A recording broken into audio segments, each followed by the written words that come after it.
ഞാൻ ജയിച്ചു. Phoenix friends എൻ്റർടൈൻമെൻറ്റിലൂടെ അവർക്കും സ്വാഗതം. കാട്ടാളൻ, നമ്മുടെ ആന്റണി വർഗീസ് പെപ്പയുടെ ഏറ്റവും പുതിയ ചിത്രമാണ് കാട്ടാളൻ. കാട്ടാളൻ്റെ ടീസർ വന്നിട്ടുണ്ട്. ഒന്നും പറയാനില്ല കേട്ടോ, അടിപൊളി ടീസറാണ്. അടിപൊളി ടീസർ എന്ന് പറഞ്ഞാൽ ഒരു പ്രത്യേക രീതിയിലാണ് ഈ ചിത്രത്തിൻ്റെ ടീസർ കണ്ടപ്പോൾ എനിക്ക് തോന്നി. ഭയങ്കര ഞാൻ ഒരു പ്രാവശ്യം കണ്ടു, രണ്ടാമത് ഒന്നുകൂടെ കാണാൻ വേണ്ടി എന്നെ പ്രേരിപ്പിച്ചു. അത്രയ്ക്ക് സ്റ്റൈലായിട്ടാണ് അവിടെ ഒരു ആ ടീസർ എടുത്തു വെച്ചിരിക്കുന്നത്.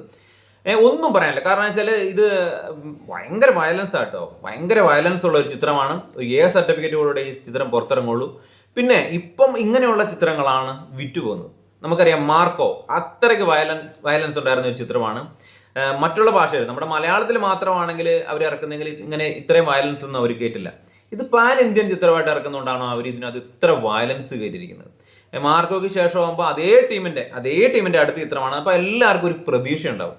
ആ പ്രതീക്ഷ ഒട്ടും തെറ്റിച്ചിട്ടില്ല. നല്ല വയലൻസ്, നല്ല ആക്ഷൻ രംഗങ്ങൾ, നല്ല വിഷ്വല് എല്ലാം ഉണ്ട്. കാരണം ആന്റണി വർഗീസ് പെപ്പയ്ക്ക് പ്രത്യേകം പറയാം, അവൾ കിണ്ടൽ വെയിറ്റ് ഇടി അദ്ദേഹത്തിൻ്റെ ആ ആക്ഷനോട് അദ്ദേഹത്തിന് ഭയങ്കര ഇതാണ്.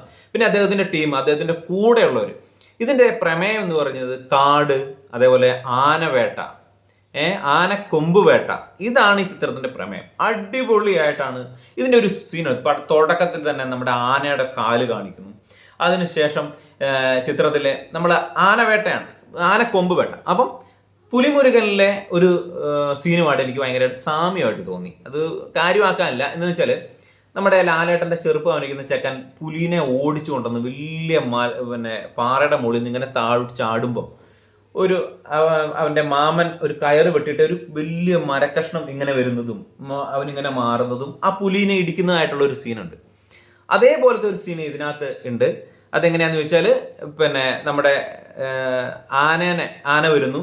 ആന്റണി പെപ്പെ വലിയ മരത്തിൽ കയറിയിട്ട് ഒരു കയറിങ്ങനെ വെട്ടിയിടുന്നു. അപ്പം വലിയൊരു മരകഷ്ണം ആനയുടെ മസ്തകത്തിൽ തന്നെ പോയിട്ട് ഇടിക്കും. അപ്പോൾ ആ ഇടിച്ച് കഴിയുമ്പോൾ ആന ഇങ്ങനെ ഇങ്ങനെ പെട്ടെന്ന് അവിടെ ഇടിച്ച് കഴിയുമ്പോൾ ഇങ്ങനെ ഒന്നും മാറി നിൽക്കില്ല. അപ്പം ആന്റണി വർഗീസ് പെപ്പ ഇങ്ങനെ പാഞ്ഞു വന്ന് ആനയുടെ തുമ്പിക്കൈയിലൂടെ കയറിയിട്ട് വലിയ കോടാലെടുത്ത് ആനയുടെ മസ്തകത്തിൽ ഇങ്ങനെ വെട്ടിയിട്ട് ഇങ്ങനെ പൊളത്തി ആന അവിടെ വീണിട്ട് ഒരു ആനക്കൊമ്പ് എടുക്കുന്ന ആ ഒരു സീനുണ്ട് മക്കളെ. അടിപൊളി സീനാണ്. നിങ്ങളെല്ലാം പോയി ടീച്ചർ ഒന്ന് കാണാം. ഞാൻ 2 പ്രാവശ്യം കണ്ടു.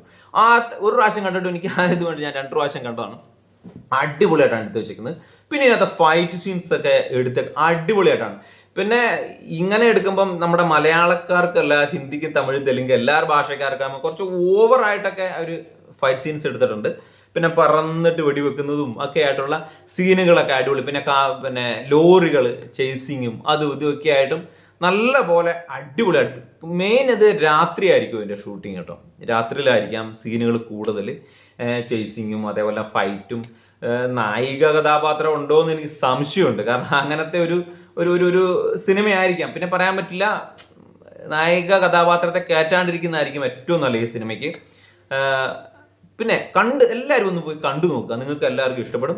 ഇത് നമ്മുടെ മലയാളത്തിലെ അടുത്ത പാൻ ഇന്ത്യൻ ചിത്രമാണ്. ഇതൊരു നല്ലൊരു വിജയമായിട്ട് മാറട്ടെ. ഇവിടുന്ന് നല്ല പടങ്ങൾ അന്യഭാഷയെല്ലാം പോയിട്ട് വിജയിച്ചു വരട്ടെ. പണം വാരുക എന്നുള്ളതല്ല, നമ്മുടെ അവിടെയും പോയിട്ട് എല്ലാവർക്കും ഇഷ്ടപ്പെടുന്ന ചിത്രങ്ങളായി മാറാൻ കഴിയട്ടെ. അതിനുള്ള ഒരു ഇതുണ്ട് ഈ ചിത്രത്തിൽ. കാണുമ്പോൾ നമുക്കറിയാം. കാരണം എല്ലാവർക്കും ഇഷ്ടപ്പെടുന്ന രീതിയിലുള്ള ഒരു കഥയാണ് ഇതിൻ്റെ. ഇങ്ങനെയുള്ള സിനിമകളൊക്കെ ഇഷ്ടപ്പെടും. കാരണം എന്ന് വെച്ചാൽ എല്ലാ ഭാഷക്കാർക്കും രസിക്കാൻ പറ്റും, എൻജോയ് ചെയ്യാൻ പറ്റുന്ന, അവർക്കെല്ലാം ഉൾക്കൊള്ളാൻ പറ്റുന്ന ഒരു തീമാണ്. അപ്പം അതുകൊണ്ട് നമ്മുടെ പുലിമുരുകൻ പോലത്തെ അങ്ങനെയുള്ള മാർക്കോയൊക്കെ കണ്ടില്ലേ. അപ്പം അങ്ങനത്തെ ഒരു ചിത്രമായതുകൊണ്ട് ഇത് നല്ല വിജയമായി തീരാൻ നല്ല പോലെ അവർ എടുത്തു വെച്ചിട്ടുണ്ട്. ഇതിൻ്റെ ടീസർ വരാൻ വേണ്ടി ഞാൻ കാത്തിരിക്കുകയാണ്.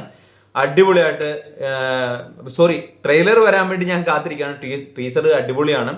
ഇത് മെയ് മാസമാണ് ഈ ചിത്രം റിലീസ് ചെയ്യുന്നത്. പോൾ ജോർജാണ് സംവിധാനം ചെയ്തിരിക്കുന്നത്. ഷെരീഫ് മുഹമ്മദ് ഒക്കെയുള്ള ആ ടീമാണ്. അപ്പോൾ നമുക്ക് ഈ സിനിമ വരുന്നവരെ കാത്തിരിക്കാം. മെയ്യിലാണ് ഈ ചിത്രം റിലീസിനെത്തുന്നത്. അപ്പം മറ്റൊരു വീഡിയോ ആയിട്ട് വരാം. എൻ്റെ വീഡിയോ ഇഷ്ടപ്പെട്ട് കഴിഞ്ഞാൽ ഒന്ന് ലൈക്ക് ചെയ്യണേ, ഷെയർ ചെയ്യണേ. സബ്സ്ക്രൈബ് ചെയ്യാത്തവരാണ് കൂടുതൽ, ഒന്ന് സബ്സ്ക്രൈബ് ചെയ്ത് സപ്പോർട്ട് ചെയ്യണം. ബൈ.